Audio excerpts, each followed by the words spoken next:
কিন্তু তেনেকুৱা সেই নগণ্য পাৰ্চেন্টেজ মহিলাৰ কাৰণে আচলতে বহুত ভিকটিম সঁচাকৈ ভুক্তভোগী মহিলাই আজিকালি জাষ্টিছ নাপায় এতিয়া সেইটো ঢিলা কৰি দিয়াৰ ফলত কি হ'ল এতিয়া মানে কেছ ৰেজিষ্টাৰেই নহয় বহুত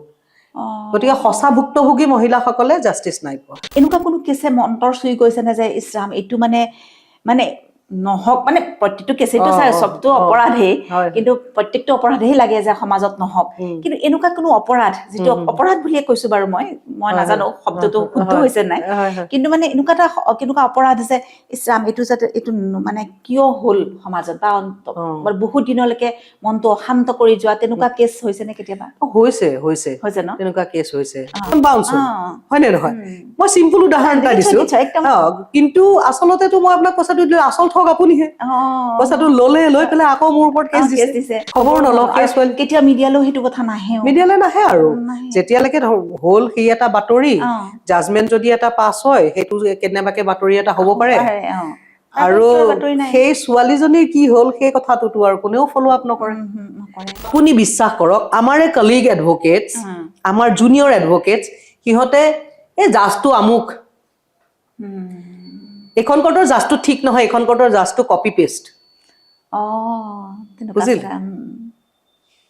কোৰ পৰা কলৈ নামি আহিলে জাষ্টিছৰ পজিশন আজি আপুনি কেছ শুনি আছে সুপ্ৰিম কোৰ্টৰ ভাৰ্ডিক্ট কিছুমান আপুনি শুনি আছে সেই ভাৰ্ডিক্ট বিলাক সাধাৰণ মানুহে এনালাইসিস কৰি গম পোৱা গল সেই জাষ্টিছ জনে সেই ভাৰ্ডিক্টটো দিব নালাগিছিল মই এইখিনিতে আৰু এটা কথা সুধিব বিচাৰিম দেই এনেকুৱা এটা কথা মই এতিয়া কথাৰ মাজতে মোৰ পটককে মনত পৰি গল মই মানে ধৰক মানে কি আৰু আমাৰ বহুত মানুহ চিনাকি থাকেতো এই মানে চিনাকি মানুহৰ মাজত কথা পাতোতে কেতিয়াবা আমি কোনোবা কোৱা শুনিছিলো যে মহিলাক মানে আইনে মহিলাক বহু অধিকাৰ দি থৈছে যাৰ ফলত কেতিয়াবা মহিলাই তাক দুৰ্ব্যৱহাৰ কৰে বহু পুৰুষ নিৰ্যাতিত হয় মহিলাৰ এই এনেকুৱা চক্ৰান্তৰ বলি হয় এইটো কথা হয়নে বাৰু হয়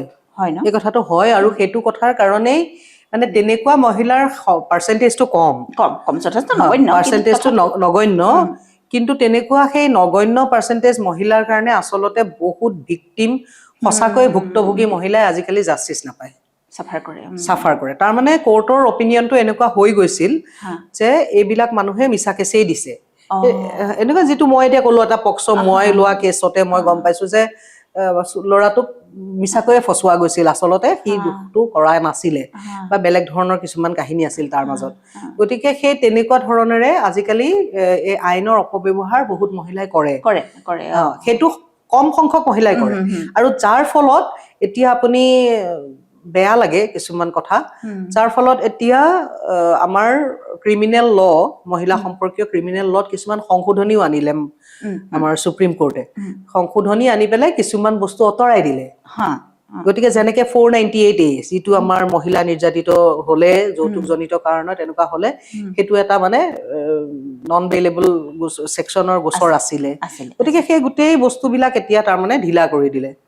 গতিকে বস্তুবোৰ ঢিলা হৈ গল এতিয়া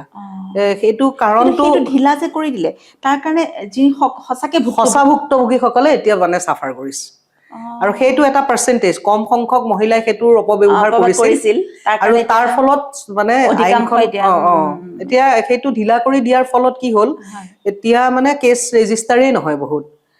গতিকে সঁচা ভুক্তভোগী মহিলাসকলে জাষ্টিছ নাই পোৱা হয় এই অকমান ভুলতে কিমান ডাঙৰ ঘটনা হৈ যায় এইটো কথা কিন্তু কৰিব নালাগিছিল সুপ্ৰিম কোৰ্টে মই মানে ভাবো যে কাৰণ ভুক্তভোগী মহিলাৰ সংখ্যাটো বেছি এনে ঠগবাজি কৰা মহিলাৰ সংখ্যাটো কম বহুত কম কিন্তু সেই কম সংখ্যকৰ কাৰণে তাৰমানে বৃহৎ সংখ্যকটোৱে এতিয়া সাফাৰ কৰিব লগা হৈছে আৰু বহুত বেছি ভুগিছে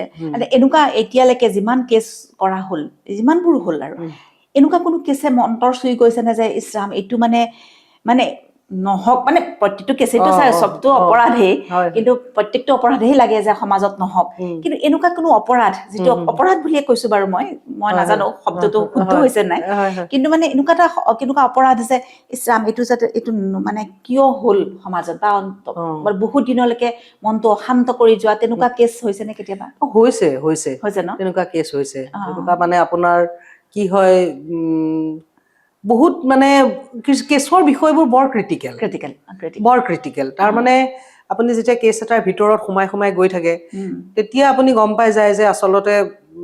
ক'ত মানে গণ্ডগোলবোৰ আছে এতিয়া আমি সাধাৰণ সৰু কথা এটা কৈছো দেই এজন মানুহে ধৰক আপোনাক চেক এখন দিলে আপোনাৰ চেকখন বাউন্স হৈ গ'ল আপুনি সেই মানুহজনৰ ওপৰত কেছ কৰি দিলে চেকখন বাউন্স হ'ল কাৰণে আপুনি কেছ কৰি দিলে কিন্তু সেই চেকখন আপোনাক দিয়াৰ পৰিস্থিতি কি আছিল আচলতে আপুনি সেই চেকখন আপুনি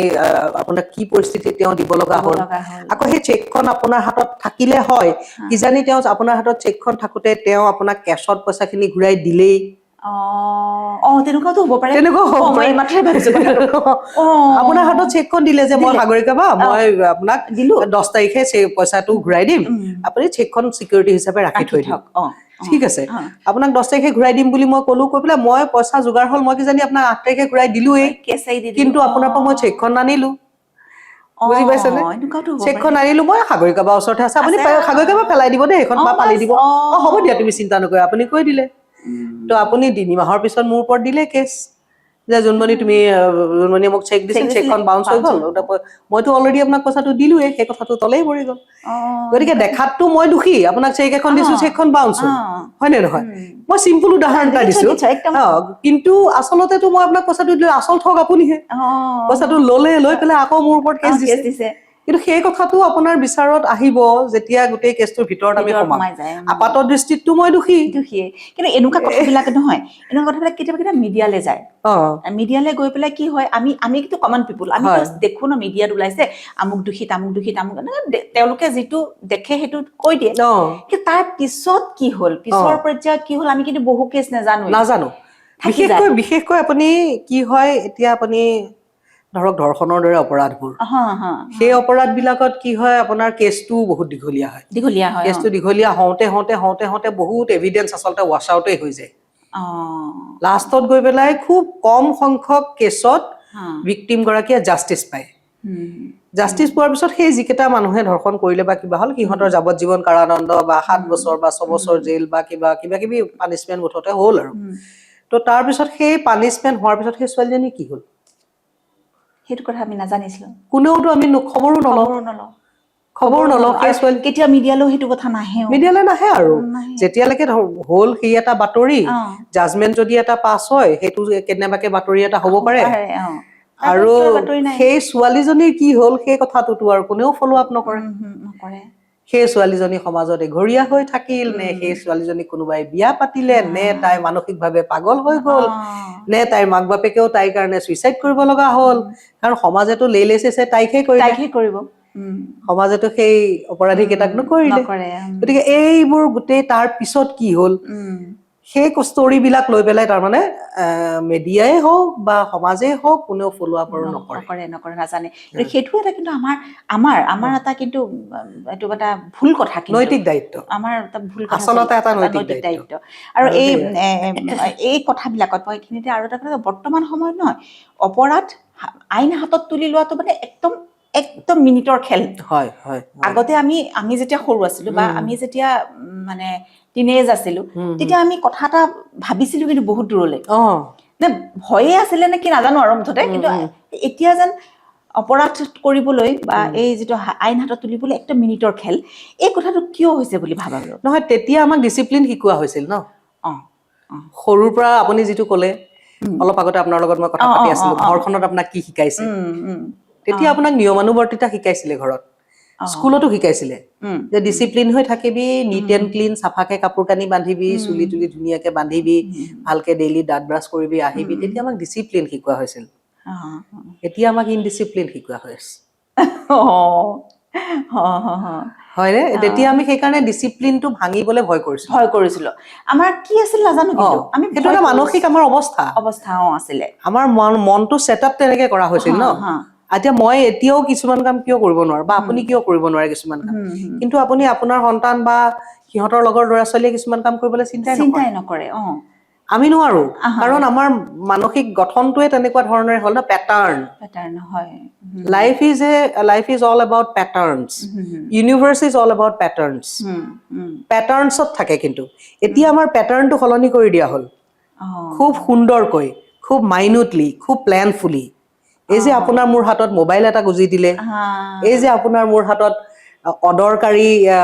মানে ভিজুৱেল চাব পৰা এটা টিভি আহি গ'ল ঘৰত য'ত আপুনি যিহকে তিহকে চাব পাৰে, য'ত আপুনি মাৰ পিট কটা মৰাৰ জাতীয় বস্তু চাই পেলাই আনন্দ লাভ কৰিব পাৰে, এটা মোবাইল দিয়া হ'ল য'ত আনলিমিটেড বস্তু আপোনাৰ তাতে। গতিকে আপুনি সেই পেটাৰ্ণটোৰ পৰা ডিচিপ্লিন নিয়মানুৱৰ্তিতাৰ পেটাৰ্ণটোৰ পৰা ওলাই আহিলে নে নাই, আপুনি এক্সপ'জ হৈ গ'ল সেইটোলৈ। এতিয়া আপোনাৰ বা মোৰ সন্তানক আপুনি বা মই কি শিকাইছো সেইটো গৌণহে। সিহঁতে আৰু আপোনাৰ, মই সিদিনা মোৰ ছোৱালীক কৈ আছো, মোৰ ছোৱালী তাইৰ লগত সৰুজনীৰ লগত কথা পাতোতে তাই খুব চিন্তা কৰে, কথা পাতে, এনেকুৱা ধৰণৰ তাই। চ' তাইৰ লগত মই কৈ আছো, মই তোমালোকৰ এইখিনি বস্তু যেতিয়া তোমালোকে কৰি থাকা মোৰ খুব ভাল লাগে, আৰু তোমালোকে যেতিয়া এইখিনি নকৰি এইখিনি কৰা তেতিয়া মই ভাবো মোৰ ভুল ক'ত হৈ গ'ল। মই তাই কৈছো যে ক'ত মোৰ ভুল হৈ গ'ল, ক'ত মই তোমালোকক ডাঙৰ দীঘল কৰোতে কোনখিনিত মোৰ কোনটো মিষ্টেকৰ কাৰণে তোমালোকে আজি এইটো কাম কৰি আছা। মই মোৰ ছোৱালীজনীক কৈ আছো, মই সেই কথা তাই মোক কৈছে, মা তুমি নিজক কিয় ব্লেম কৰি আছা, তোমাৰ বাদেওতো আমি বহুত কিবা কিবি পাইছো, তোমাকতো এটা লিমিটেড টাইম পিৰিয়ডৰ কাৰণে পাইছো, তোমাকতো লিমিটেড তুমি আৰু মানে হেৰিয়তহে পাইছো আমি গোটেই দিনটোৰ সময়, তাৰপিছত আমি বহুত সময় স্কুলত কটাইছো, স্কুলত ফ্ৰেণ্ডছ পাইছো, টিচাৰ্ছ পাইছো, তাৰপিছত আমি ওলাই আহি এতিয়া আমি বেলেগ এখন জগতত আছো। তাৰোপৰি আমি অনবৰত অনলাইনত থাকো, আমি অনবৰত we are influence by online also', তাত এভেইলেবল ডাটাবিলাকৰ দ্বাৰাও আমি ইনফ্লুৱেঞ্চ হৈছো। চ' তুমি why do you blame yourself, আমি কিবা এটা ভুল কৰিলে চিধা তুমি নিজক কিয় দুখ দিয়া যে মোৰ ক'ত ভুল হৈ গ'ল বুলি, তুমি সেই কথাটো কিয় কৈছা। মই যেতিয়া চিন্তা কৰিছো, মই কথাটোতো হয়, এতিয়া যিটো কথা আপুনি মই পাতি আছো তাৰো সেই কথাটোৱেই, বুজি পাইছানে। গতিকে আমি আমি ডিচিপ্লিন, এতিয়া যে আইন হাতত তুলি লোৱাটো সাধাৰণ কথা হৈ গৈছে, কাৰণ তেতিয়া আমি আইন, আপুনি ভাবক, মই যেতিয়া হাইকোৰ্টত জইন কৰিছো প্ৰথম, গুৱাহাটী হাইকোৰ্টত 2000ত মই মানে কমপ্লিট কৰি, মই 2000ৰ অক্টোবৰত মই গুৱাহাটী হাইকোৰ্টৰ মই 12 মেম্বাৰশ্বিপ লৈছো। তো তাৰপিছত 2000 ধৰক লাষ্টৰ ফালে, সেই আৰু নৱেম্বৰ ডিচেম্বৰ, তাৰপৰা জানুৱাৰী ধৰক 2001 মানৰ পৰা মই কোৰ্টলৈ আহিছো। তেতিয়া আপুনি বিশ্বাস কৰক, আমি যে লৰ্ডশ্বিপ বুলি কওঁ জাষ্টিছজনক, যিজন জাষ্টিছ চেয়াৰত বহি থাকে, তেওঁক যে লৰ্ডশ্বিপ বুলি কওঁ, কোৰ্টখনত সোমাওতেই মই ভগৱানৰ ওচৰলৈ আহিছো বুলি ভাবি সোমাও। তেওঁক লৰ্ডশ্বিপ বুলি অকল কোৱাই নহয়, তাৰমানে মুখেৰে লৰ্ডশ্বিপ বুলি কোৱাই নহয়, তেওঁৰ ওচৰলৈ যাওঁতে মই মানে সাজে পোছাকে, কথাই বতৰাই, আচাৰে আচৰণে, সকলো ফালৰ পৰা, আৰু মনৰ মাজত ভাবো যে মই এজন ভগৱানৰ ওচৰত, তেওঁ ন্যায়াধীশ, তেওঁক ভগৱানে তেওঁক সেই দায়িত্বটো দিছে, গতিকে তেওঁ দ্বিতীয় ভগৱান, মই এজন ভগৱানৰ ওচৰত মোৰ কথাখিনি ক'ব গৈ আছো বুলি ভাবো। আজিৰ তাৰিখত আপুনি বিশ্বাস কৰক, আমাৰে কলিগ এডভকেটছ, আমাৰ জুনিয়ৰ এডভকেটছ, সিহঁতে এই জাজটো আমুক, এইখন কোৰ্টৰ জাজটো ঠিক নহয়, এইখন কোৰ্টৰ জাজটো কপি পেষ্ট, বুজিলে, ক'ৰ পৰা ক'লৈ নামি আহিলে জাষ্টিছৰ পজিশ্যন। আজি আপুনি কেছ শুনি আছে, সুপ্ৰিম কোৰ্টৰ ভাৰ্ডিক্ট কিছুমান আপুনি শুনি আছে, সেই ভাৰ্ডিক্টবিলাক সাধাৰণ মানুহে এনালাইচিছ কৰি গম পোৱা গ'ল, সেই জাষ্টিছজনে সেই ভাৰ্ডিক্টটো দিব নালাগিছিল, ইনফ্লুৱেঞ্চড হৈ সেই ভাৰ্ডিক্টটো দিছে। আপুনি সেই জাষ্টিছজনৰ প্ৰতি সেই শ্ৰদ্ধাটো থাকিবনে? গতিকে এই আইন আদালতত যেতিয়া আপুনি দেখি আছে যে ভিক্টিমে জাষ্টিছ পোৱা নাই, দোষী মানুহবিলাক হাৰি গৈ আছে, আপুনি এতিয়া থানাবিলাকত, আগতে আমি কেছ এটা, থানালৈ ভাল মানুহ নাযায় বুলিয়ে জানো। সেইদিনাখন কি কাৰণে মই থানালৈ যাব লগা হৈছিলে, ৰ'ব দেই, কিবা এটা কাৰণে মই থানালৈ, কি কাৰণে গৈছিলো জানো, কি কাৰণে গৈছিলো, পাহৰি থাকিলো, কিবা এটা কাৰণে থানালৈ গৈছিলো, এতিয়া মোৰ মনত নপৰিছে নহয় কি কাৰণে। নহয়, হেৰি দিবলৈ গৈছিলো, কভিডৰ কিবা আমি হেৰি দিবলৈ গৈছিলো, মানে বস্তু দিবলৈ গৈছিলো। যাওঁতে মানে আমি গীতানগৰ থানালৈ গৈছিলো, এখেত আৰু মই গৈছিলো, মানে অন্য নহয়, বস্তুখিনি মানে দিবলৈ গৈছিলো, যে আপোনালোকে কাষৰ কোন আছে মাতি পেলাই এইখিনি বস্তু দিয়ক, আমি ফ্লেটৰ ফালৰ পৰা এইখিনি দিবলৈ আহিছো। তেতিয়া মই সোমাই পেলাই ভাবিছো, মই মানে মোৰ এনেকুৱা লাগিছে ন, মইতো থানালৈ কোনোদিন আহি পোৱা নাই, সোমাও দেই থানালৈ, তোমালোক যোৱা, মানে আমাৰ কাৰণে এইটো ভাল কথা নহয়, থানালৈ যোৱাটো ভাল কথা নহয় আমাৰ কাৰণে, কথাটো তেনেকুৱাই আছিলে, একদম আছিল, এতিয়াও আছে মোৰ মনত। আমাৰ মাইণ্ডছেটটোৱে তেনেকুৱা, আমাৰ যে থানালৈ যোৱাটোৱে বহুত ডাঙৰ কথা, আৰু বেয়া কথা এইটো, একদম সেইটো কৰিব লগা। কিন্তু এতিয়া আপোনাৰ এনেকুৱা হয় নহয়, আপুনি যেতিয়া আমি দেখিছো যে থানাত জাষ্টিচ বিচাৰি কোনোবা গৈছে, তাত আপোনাৰ হাজাৰ হাজাৰ টকা দিব লগা হৈছে, আজি আপোনাৰ কেছ ৰেজিষ্টাৰৰ নামত পুলিচে পইচা লয়, ৰিপৰ্ট পঠোৱাৰ নামত পইচা লয়। আজি আপুনি আনকি কি কওঁ মই সৰু সৰু এনেকুৱা কথাত এইবিলাক ধৰণৰ ঘটনা যেতিয়া হৈ আছে তেতিয়া মানুহে কি কৰিছে সেই থানাখনৰ প্ৰতি থকা ভয়টোও মানুহৰ নাইকিয়া হৈ গ'ল, ৰেচপেক্টটোও নাইকিয়া হৈ গ'ল। এতিয়া মই যে কৈছো জাষ্টিচ চিষ্টেমটোৰ প্ৰতি মানুহৰ ৰেচপেক্টটো নাইকিয়া হৈ গ'ল। সেইবিলাক নোহোৱাৰ ফলতে মানুহে আজিকালি আইন হাতত তুলি ল'বলৈ কেয়াৰ নকৰা হৈ যায়। বুজি পাইছে নে? মানে এই এইবিলাকতো মেনেজেবল, পইচা দিলে আজিকালি চব হয়, এভৰিথিং ইজ মেনেজেবল। আৰু আপুনি চাব, মই দেখিছো মানে মই কেইবাখনো থানাত এইবিলাক লেনদেন কৰি দেখিছো যে যি ভিক্টিম হয় তেওঁ সাধাৰণতে দুৰ্বল শ্ৰেণীৰ মানুহ হয়। ধৰক নাৰীজনীটোৱে হওক বা অন্য কিবাই হওক, ভিক্টিম গৰাকী যিগৰাকী মানে হেৰি হয় ভুক্তভোগী তেওঁ সাধাৰণতে দুৰ্বল শ্ৰেণীৰ মানুহ হয়। আৰু যি অপৰাধী হয় তেওঁ অলপ শক্তিশালী শ্ৰেণীৰ হয়। বুজিছে নে? ৰাজনৈতিকভাৱেও শক্তিশালী, অৰ্থনৈতিকভাৱেও শক্তিশালী, সামাজিকভাৱেও বিহু সন্মিলনত গামোচা পিন্ধা মানুহ, চব ফালৰ পৰা তেওঁ শক্তিশালী হোৱাৰ লগে লগে থানাখনে কি কৰে, এই অভিযোগকাৰী যিগৰাকী আছিলে তাৰমানে ভুক্তভোগী তেওঁকহে প্ৰেছাৰ দিয়ে, তাৰমানে কেছটো উঠাই ল। আৰু তেওঁকহে তাৰমানে কেনেকৈ মানে তেওঁক প্ৰেছাৰাইজ কৰিব পাৰি, কেনেকৈ তেওঁক আঁতৰাই ৰাখিব পাৰি, কেনেকৈ সেই অপৰাধীজনক সহায় কৰিব পাৰি, থানাৰ পুলিচে সেইটো অংকহে কৰাত বেছি ব্যস্ত হয়। এইও এক কাৰণ কিন্তু দেই, সেইটো কাৰণে মানুহৰ বিশ্বাসে উঠি গৈছে। সেইকাৰণে মানুহে কথাই আইন হাতত তুলিবলৈ কোনো কেয়াৰে নকৰে। আৰু হয় এতিয়া যদি আপোনাৰ অলপতে কেইটামান কেছ যে হৈ গ'ল সুপ্ৰিম কোৰ্টতে, মানে জনাজাত ধৰ্ষণকাৰী কেইজন মানে বেইল পাই গ'ল। বেইলেই নহয়, তেওঁলোকক মানে নট গিল্টি বুলি তেওঁলোকো প্ৰুফ হৈ গ'ল, তেওঁলোকক সাৰিয়ে গ'ল তেওঁলোক। গতিকে তেনেকুৱা যেতিয়া আমি দেখি থাকো যে আৰে আইনৰ মজিয়ালৈ গ'লে কি হ'ব। এতিয়া আজি কালি মই এটা নিউজ পঢ়িলো, 13 বছৰীয়া নে 14 বছৰীয়া ছোৱালী এজনীক কোনোবাই ধৰ্ষণ কৰিলে আৰু ককায়েকে গৈ ধৰ্ষণকাৰীটোক মাৰ্ডাৰ কৰি দিলে। এতিয়া আপাত দৃষ্টিত চাব গ'লে ককায়েকে ভুল কাম কৰিছে, আইন হাতত তুলি সি ল'ব নালাগিছিল। কিন্তু সি যেতিয়া দেখি আছে যে মোৰ ভন্টীয়ে কেতিয়াও জাষ্টিচ নাপায়, ইয়াতেতো জাষ্টিচ চিষ্টেমততো এই অপৰাধীকেইটা হাৰি যাব আৰু পিছত আৰু 10জনী ছোৱালীক সেইটো কৰিবলৈ সাহস কৰিব। গতিকে সি আইন হাতত তুলি ল'লে।